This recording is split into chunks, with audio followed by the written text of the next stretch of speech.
ప్రపంచం అరచేతిలో. అవును, ఈ మాట నిజమే. కానీ స్మార్ట్ ఫోన్ వాడకంలో అప్రమత్తంగా లేకపోతే అంతే సంగతులు.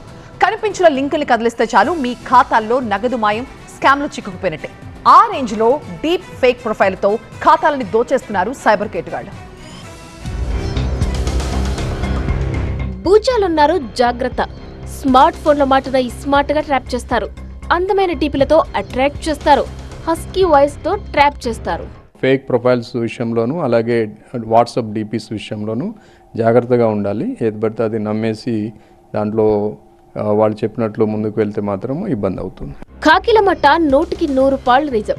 ఫోటోలో చూసి ఆవాజ్కు ఫ్లాట్ అయితే ఖాతాలో కోత మాత్రమే కాదు, ఇక కొంప కొల్లేరే.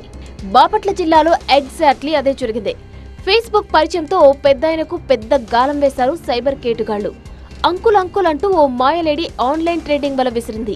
పెట్టుబడులు పెడితే దండిగా లాభాలు వస్తాయని నమ్మించడమే కాదు, మేనమామ అంటూ దాసరి నీరజ్ కుమారుణ్ణి పరిచయం చేసింది. అతను హర్ష అనే వ్యక్తిని ట్రేడర్గా పరిచయం చేశాడు. ఆ ముగ్గురి మాటలు నమ్మిన రిటైర్డ్ టీచర్ 1,9,00,000 పెట్టుబడి పెట్టాడు.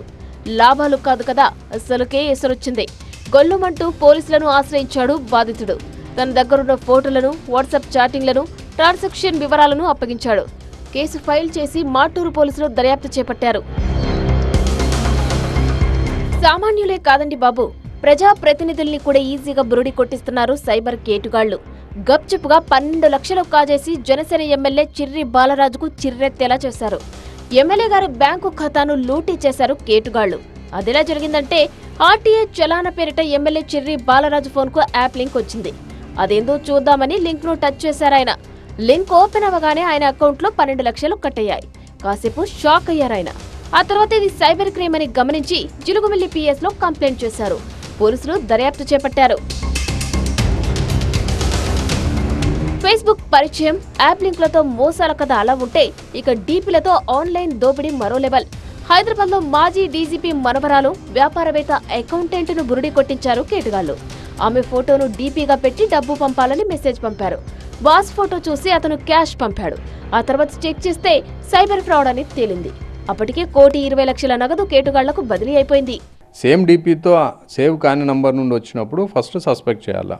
సో సేమ్ డీపీ ఉంది, బాస్కి సంబంధించిన డీపీ ఉంది, లేదా ఫాదర్ది లేదా చిల్డ్రన్ది డీపీ ఉంది, బట్ నంబరు మన దగ్గర సేవ్ అయిన నంబర్ కాదు, కొత్త నంబర్ నుండి వచ్చింది. అది ఫస్ట్ మనం అనుమానించాల్సిన విషయము. అసలు వ్యక్తితో మనము మాట్లాడితే తెలుస్తుంది అది ఫేక్ అని.